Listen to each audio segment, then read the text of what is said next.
Starting with our overall results, they are not where we need them to be, and they are not reflective of what we are capable of delivering. We will cover where we fell short as well as our action plan in detail later on the call, but I'll hit on a few highlights first. Our frontline employees executed very well as we continued to improve in nearly every operating and customer metric. Once again, we ran a high-quality operation with completion factor of 99.5% despite challenging weather. This was further evidenced by our performance following Hurricane Beryl earlier this month. We experienced an 8% cancel rate on July 8th as the storm moved through the Houston area, but had only a 0.3% cancel rate the following day, as we recovered quickly with almost no operational hangover from the prior day. I am very proud of our team. And following the global technology outages, we were able to recover very quickly and experienced a near zero cancel rate. Investments made to advance core operations and modernize technology meant that we had redundancy in place for key systems that were experiencing issues. Time and time again, the purposeful investments we've made to improve our resilience and ability to recover from disruptions are demonstrating their value, and that investment will continue. Our exceptional customer service continues to improve as well and was recently recognized by J.D. Power, where we were awarded the leading economy class customer satisfaction distinction for the third consecutive year. Reliable operational performance and customer service are and always will be cornerstones of our business model. Moving on to revenue performance, unit revenue for the quarter declined 3.8% year over year, primarily as a result of domestic capacity outpacing demand. The decline was also a result of Southwest-specific challenges as we fully mature our usage of a new O&D-based revenue management system. Andrew will go into more detail later, but bottom line, we sold too many seats for the peak summer travel period too early in the booking curve. It's not unusual to have growing pains with these types of systems. We are working quickly to action opportunities to drive performance improvement. We're also adding additional leadership expertise and support, including our plan to hire a chief revenue officer to focus on revenue management and pricing. We continue to have confidence that the new revenue management system will be a driver of long-term revenue improvement. The management team and I, with the support of our board, are completely aligned on the imperative to produce results and ultimately deliver returns ahead of our cost of capital. Doing so requires an evaluation of all opportunities and a willingness to evolve some long-standing Southwest policies while staying true to our values. With that in mind, I'll discuss some of the changes we are making to further evolve Southwest Airlines. These are part of an ongoing strategic transformation of the business, and we will share more details during our Investor Day, where we will outline a comprehensive plan to deliver transformational commercial initiatives, improved operational efficiency, and capital allocation discipline. As I shared back in April, our teams have been hard at work evaluating fundamental changes to our seating, cabin, and boarding procedures. It's clear that the open seating model that served us well for so many years is no longer optimal for today's customer. I want to stress that this decision was not made lightly. We have been very thorough and deliberate in how we approached the question, conducting multiple sophisticated research studies over many months that evaluated customer preference and looked at different types of cabin layouts and seating methods. Our research shows that 80% of our customers prefer an assigned seat, and 86% of our potential customers prefer an assigned seat. Further, when a customer defects from Southwest to one of our competitors, our open seating policy is cited as the number one reason why. The answer is clear. There is more demand for Southwest Airlines with an assigned seating model, and there is a significant ability to monetize the cabin more effectively with a premium seating option. By extension, these changes are expected to drive significant value for our shareholders. We feel confident that the solution we are implementing will retain the positive elements of the Southwest Airlines experience and enable us to evolve in a manner that's consistent with what today's air traveler is seeking. While specific cabin layouts are still being finalized, we expect roughly 1/3 of seats across the fleet to offer extended legroom. We're also designing a boarding process that retains the organized calm our customers enjoy today, but also complements an assigned seating model. We've been studying this in depth to preserve our operational efficiency and how quickly we turn an aircraft. We've conducted both live boarding tests to understand passenger movement in a real-world environment and also more than 8 million digital simulations to test different boarding options. Thank you, Bob. Moving to revenue performance, we have experienced challenges in managing demand across booking curves as we deployed efforts to address load factor underperformance.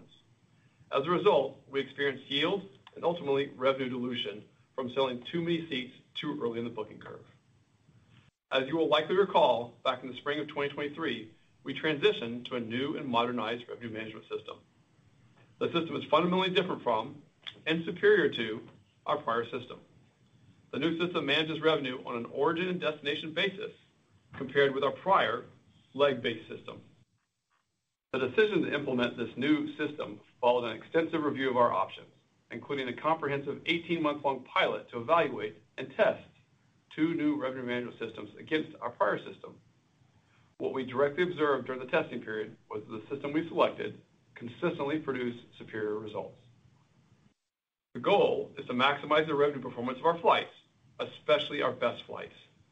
And the new system accomplishes just that by considering what customers are willing to pay at different phases of the booking curve, including taking note of the differentiation between business and leisure customers.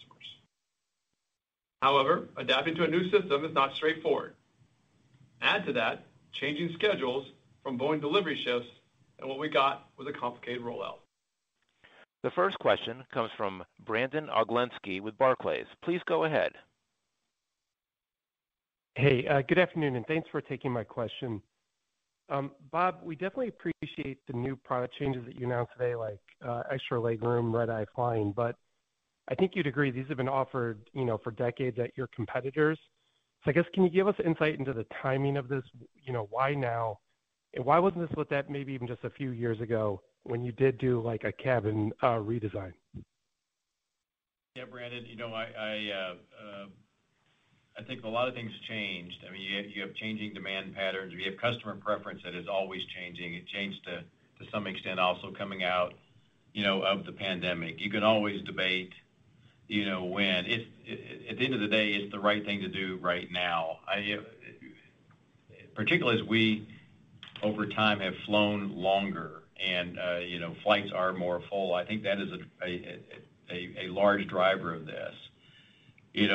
One of the things that's obvious is if you have a longer flight, customers have a preference to know where they are sitting, just like they have a preference to have seat back power. And I'll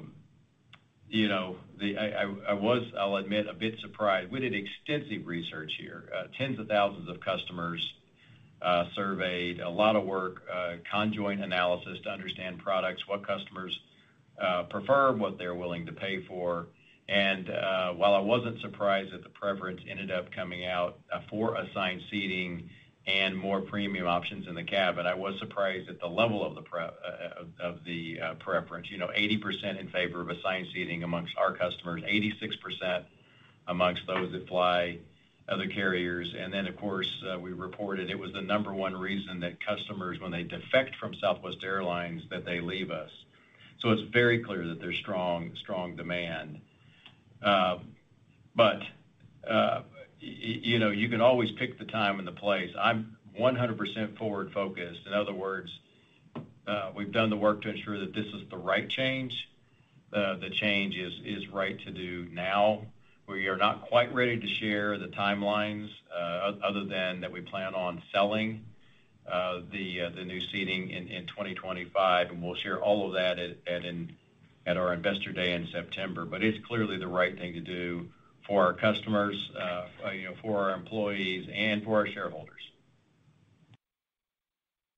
Well, I think your investors appreciate, the effort here to make changes, but I think some of the public criticism being levied on the company and the board is that it's been such an insular culture. These things couldn't even have been discussed years ago. I guess, what are you doing from that aspect? Are you looking to fill some of these executive positions externally? Yeah, I think you can always, hindsight is always a lot more perfect, and so you can always look back and criticize the timing of a decision. I'm just telling you that we're 100% focused on transformational change here at Southwest Airlines, driving forward with pace.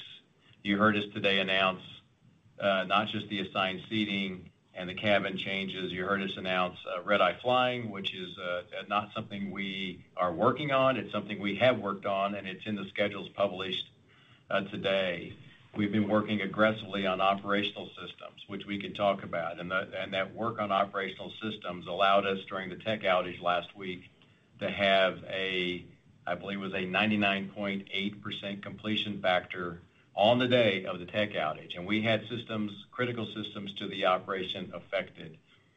So we are fully focused on transforming the company, driving forward at pace, and having a plan that addresses comprehensively delivering transformative commercial initiatives, improving our operational efficiency, and addressing capital allocation discipline.